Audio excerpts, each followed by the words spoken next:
تو ان کا کوئی ولی نکاح کر رہا ہے تو وہ ولی یا وکیل کہلائیں گے. نہ خود نکاح کر رہا ہے نہ ولی و وکیل نکاح کر رہا ہے، بلا وجہ میں کسی اور آدمی کو چڑھ گئی کہ میں اس کا نکاح کر دے رہا ہوں، اور اسے اجازت بھی نہیں دی ہے، اسے وکیل بھی نہیں بنایا، غیر آدمی نے نکاح کر ڈالا، تو وہ غیر آدمی جو ہوگا وہ فضولی کہلائے گا، جس کو نہ اجازت ہو نہ جس کو ولایت ہو، وہ کیا کہلائے گا؟ فضولی کہلائے گا. اب اگر فضولی نے نکاح کر دیا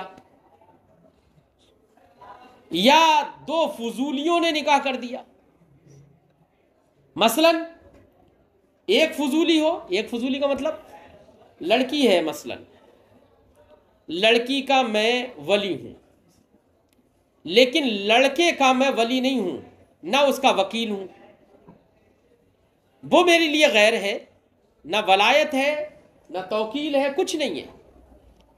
اب میں اپنی لڑکی کا نکاح فلاں لڑکے سے کر دوں کہ میں نے یہ نکاح فلاں سے کر دیا، اس لڑکی کا نکاح، تو لڑکی کا تو میں وکیل ہوں، یا وہ وکیل نہیں ولی ہی ہوں، لیکن لڑکے کا میں کچھ نہیں ہوں، اس کے لیے فضولی ہوں. تو یہاں پر ایک فضولی ہے، ایک طرف سے فضولی ہوں اور ایک طرف سے وکیل ہوں. ٹھیک ہے؟ یا ایک صورت یہ ہے کہ میں نے جس لڑکی کا نکاح کیا اس لڑکی کا نہ میں وکیل ہوں نہ اس لڑکی کا میں ولی ہوں، اس کا بھی غیر ہوں، اس کا میں نکاح کر رہا ہوں. ٹھیک ہے؟ دوسری طرف سے لڑکے کا نکاح کا جو بھی ایجاب و قبول، ایجاب میں نے کر دیا تو قبول ادھر جو کر رہا ہے لڑکے کی جانب سے ہے نا، وہ بھی اس کا نہ ولی ہے نہ وکیل ہے، وہ بھی فضولی ہے. تو یہاں دو فضولیوں کا نکاح ہو گیا. اب بیٹا جہاں پر ایک فضولی ہو یا دونوں فضولی ہو، اگر ایسے لوگ نکاح کر دیں کسی لڑکی یا لڑکے کا، تو وہ نکاح ان بچوں کی رضا پر موقوف رہے گا، اجازت پر موقوف رہے گا. ٹھیک ہے؟ لڑکی اجازت دے یا لڑکی کا ولی اجازت دے، لڑکا اجازت دے یا اس کا ولی اجازت دے، اجازت پر موقوف رہے گا. فضولی کا نکاح اگر ایسے ہی ہو جائے، مطلب لازم ہو جائے اگر فضولی کا نکاح، تو کوئی بھی کسی سے کہ بھائی فلاں کی لڑکی مجھے پسند ہے، چلو میں اپنے لڑکے کا نکاح فلاں سے ایسے ہی کر دے رہا ہوں، تو ایسا تو پھر معاملہ گڑبڑ ہو جائے گا، سب ایک دوسرے سے نکاح کریں ہوئے بیٹھے ہوں گے، ہے نا. تو اجازت پر موقوف رہے گا. یہ فرماتے وَوُقِفَ نِكَاحُ فُضُولِيٍّ، ایک فضولی کا نکاح، وَفُضُولِيَّيْن یا دو فضولیوں کا نکاح موقوف رہے گا علی الاجازہ، اجازت پر. دو فضولیوں کے نکاح کی توضیح کر رہے ہیں. اے یجوز ان یکون من جانب الزوج فضولی ومن جانب المرأة فضولی، یعنی یہ بھی ممکن ہے کہ شوہر کی جانب سے ایک فضولی ہو اور عورت کی جانب سے ایک دوسرا فضولی ہو، دونوں طرف سے فضولی. فیتوقف علی اجازتہما، تو یہ نکاح موقوف رہے گا، اس کا لزوم نہیں ہوگا جب تک کہ ان کی اجازت نہ ہو، ان کی اجازت پر موقوف رہے گا. ٹھیک ہے؟ وَيَتَوَلَّى طَرْفَيِ النِّكَاحِ وَاحِدٌ لَيْسَ بِفُضُولٍ مِّن جَانِبٍ. اب اگلا مسئلہ یہ ہے کہ بیٹا ایک ہی آدمی، بھئی نکاح میں ایجاب اور قبول دو رکن ہوتے ہیں نا، ایجاب و قبول، ایجاب کرنا اور قبول کرنا. پہلا والا قول ایجاب ہوگا، دوسرا والا قول قبول کہلائے گا. ٹھیک ہے؟ تو ایجاب و قبول ایک ہی آدمی کر سکتا ہے یا نہیں کر سکتا ہے؟ یہ مسئلہ اس سے پہلے بھی گزر چکا ہے کہ ایک ہی آدمی ایجاب و قبول کر سکتا ہے، معقول میں گزرا ہے، لیکن آدمی کا فرق ہے. ایک آدمی ایجاب و قبول تب کر سکتا ہے، یعنی ایجاب و قبول دونوں کا ولی ہو سکتا ہے، ذمہ دار بن سکتا ہے، جبکہ وہ ولی ہو دونوں طرف سے یا وکیل ہو. ٹھیک ہے نا؟ لیکن اگر کسی ایک طرف سے بھی فضولی ہے تو ایجاب و قبول دونوں طرف کا مالک نہیں ہو سکتا، صرف اسی طرف کا مالک ہو سکتا ہے جس طرف سے وہ وکیل ہو یا اصیل ہو، ہے نا. جس طرف سے فضولی ہے اس طرف سے رکن نکاح کا وہ ولی نہیں ہو سکتا. ٹھیک ہے نا. اب اس کی مختلف صورتیں نکل سکتی ہیں, ہے نا. اب مختلف صورتیں صاحب شرح وقایا بیان کر رہے ہیں. فرماتے ہیں وَيَتَوَلَّى طَرْفَيْ النِّكَاحِ وَاحِدٌ لَيْسَ بِفُضُولِيٍّ مِّن جَانِبٍ. ایک ہی ایسا آدمی نکاح کے دونوں طرفوں کا ولی ہو سکتا ہے. دونوں طرف یعنی ایجاب و قبول. ایک ہی ایسا آدمی نکاح کے دونوں طرفوں کا ولی ہو سکتا ہے. کیسا آدمی؟ لیسا بفضولی من جانب, جو کسی بھی جانب سے فضولی نہ ہو. لہذا اگر دونوں جانب سے فضولی ہو یا کسی ایک جانب سے بھی فضولی ہو تو وہ نکاح کے دونوں طرف یعنی ایجاب و قبول دونوں کا ولی نہیں ہو سکتا, دونوں کا ذمہ دار نہیں ہو سکتا. ٹھیک ہے. اب ترجمہ اس کی مختلف صورتیں بیان کر رہے ہیں. فرماتے اے یتولی واحد الایجاب والقبول, ایک ہی آدمی ایجاب و قبول کا ولی اور ذمہ دار ہو سکتا ہے. ولا یشترط ان یتکلم بہما, اور ایک آدمی, لیکن یہ تبھی ہے جبکہ فضولی نہ ہو. یاد رکھنا دونوں طرفوں کا ولی تبھی ہو سکتا ہے جبکہ فضولی کسی بھی طرف سے فضولی نہ ہو.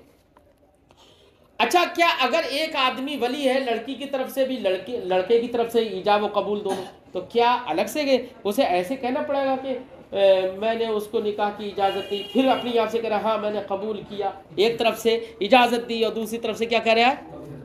تو کیا یہ دونوں طرف سے بولنے کی ضرورت ہے؟ نہیں, اسے صرف اتنا کہہ دینا کافی ہے میں نے اس کا نکاح اس سے کر دیا. ایسا نہیں ہے کہ یہاں پر دونوں لفظ ایجاب و قبول دونوں لفظ الگ الگ تکلم کرے, یہ ضرورت نہیں ہے, یہ شرط نہیں ہے. فرماتے ولا یشترط ان یتکلم بہما, اور یہ شرط نہیں لگائی جائے گی کہ یہ ایک شخص ایجاب و قبول دونوں کے لفظ الگ الگ بولے, ہے نا, یہ شرط نہیں لگائی جائے گی. فإن الواحد اذا كان وكيلا منهما, کیونکہ ایک شخص جب دونوں کی جانب سے, شوہر اور بیوی دونوں کی جانب سے وکیل ہو, فقالا, تو اسی ایک شخص نے اگر اتنا کہہ دیا زوجتها ایاہ, میں نے اس لڑکی کا نکاح اس لڑکے سے کر دیا, بس اتنا ہی کہہ دیا, کانا کافیہ, یہی کافی ہوگا. الگ ایجاب و قبول الگ الگ تکلم کرنا شرط نہیں ہے. وہو علی اقسام, اب ایک ہی آدمی ایجاب و قبول دونوں کا ولی ہو, ہے نا, جبکہ وہ فضولی نہ ہو, کسی بھی جہت سے کسی بھی طرف سے فضولی نہ ہو, تو اس کی مختلف صورتیں نکل سکتی ہیں. اور فضولی ہو تو اس کی بھی ایک دو صورتیں نکلیں گی, اس کی دو صورتیں نکلیں گی کہ ایک طرف سے فضولی ہو یا دونوں طرف سے فضولی ہو. ٹھیک, تو اس کی چند صورتیں ہیں. وہو اعلی اقسام, چند قسموں پر ہے, چند صورتوں پر ہے یہ. کیا؟ اما ان یکون اصیلا, یا تو متعاقدین میں سے کوئی ایک اصیل ہو. کیا ہو؟ ایک ہی اصیل, میں نے اپنا نکاح فلاں لڑکی سے کیا, تو میں اپنا نکاح کر رہا ہوں, میں اپنے نکاح کا اصیل ہوں اپنے نکاح کے لحاظ سے, اور فلاں لڑکی سے کیا, تو فلاں لڑکی جو ہے اس نے مان لیجئے مجھے وکیل بنا دیا. کیا بنا دیا؟ وکیل بنا دیا. اس نے کہا کہ میرا نکاح کر دینا, تو میں نے, اس نے کہا کہ میرا نکاح کسی بھی مرد سے کر دینا, میں نے کہا کہ میں نے تیرا نکاح اپنے آپ سے کر دیا, تو میں اصیل ہوں اور لڑکی کی جانب سے